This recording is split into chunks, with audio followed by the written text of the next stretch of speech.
షూటింగ్లో Olympic medal కోసం మనం 12 సంవత్సరాలు వెయిట్ చేసాం.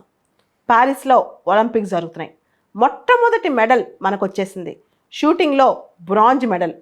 అది కూడా ఫస్ట్ టైం షూటింగ్లో భారతదేశం నుంచి మనం గమనిస్తే భారతదేశం నుంచి ఒక మహిళకు ఫస్ట్ టైం ఈ మెడల్. 12 సంవత్సరాల తర్వాత మనకు షూటింగ్లో మెడల్ వచ్చింది. మహిళకైతే షూటింగ్లో ఫస్ట్ టైం అనమాట. తన పేరు మను బాకర్. తనకి 22 సంవత్సరాల వయసు. దాదాపు 12-13 సంవత్సరాల నుంచి కఠోరంగా నేర్చుకుంటుంది, కఠోరంగా దానికోసం పనిచేస్తోంది. చాలాసార్లు ఆవిడకి వైఫల్యాలు ఎదురయ్యాయి. వాటన్నిటిని దాటుకుని మరీ ఆవిడ గెలిచింది ఈరోజు. ప్యారిస్లో జరుగుతున్న ఒలింపిక్స్లో మహిళల 10 మీటర్స్ ఎయిర్ పిస్టోల్ ఈవెంట్లో మను బాకర్కి బ్రాంజ్ మెడల్ వచ్చింది. ఇది భారతదేశానికే గర్వకారణం. మోడీ గారు స్వయంగా ఆవిడకి ఫోన్ చేసి ప్రశంసించారు.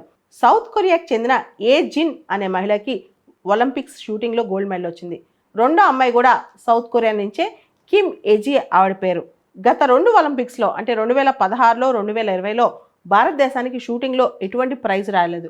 మెన్స్ కేటగిరీలో కానీ ఉమెన్ కేటగిరీలో కానీ 12 సంవత్సరాల తర్వాత ఒలింపిక్స్ షూటింగ్లో మనకి ప్రైజ్ రావటం, ఈ మెడల్ రావటం చాలా గొప్ప విషయం. దేశం అంతా సెలబ్రేట్ చేసుకుంటుంది. మను బాకర్ హర్యానాకి చెందిన అమ్మాయి.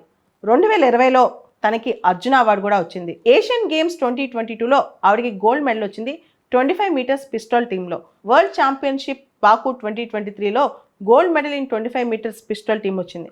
తర్వాత ఏషియన్ షూటింగ్ ఛాంపియన్షిప్లో గెలిచింది. వరల్డ్ కప్ భోపాల్లో జరిగిన దానిలో బ్రాంజ్ మెడల్ వచ్చింది. వరల్డ్ ఛాంపియన్షిప్ కైరో 2022లో ఆవిడకి మెడల్ వచ్చింది. ఇలా వరల్డ్ యూనివర్సిటీ గేమ్స్ చెంగ్డు 2021లో కూడా ఆవిడకి మెడల్ వచ్చిందనమాట. ఇలా అనేక చోట్ల ఆవిడ షూటింగ్లో మంచి ప్రశంసలు పొందింది. మహిళా షూటింగ్లో ఈ అమ్మాయి ఇంత పైకి రావటం ఇప్పుడు దేశం మొత్తానికి ఒక ఇన్స్పిరేషన్, గర్వకారణం.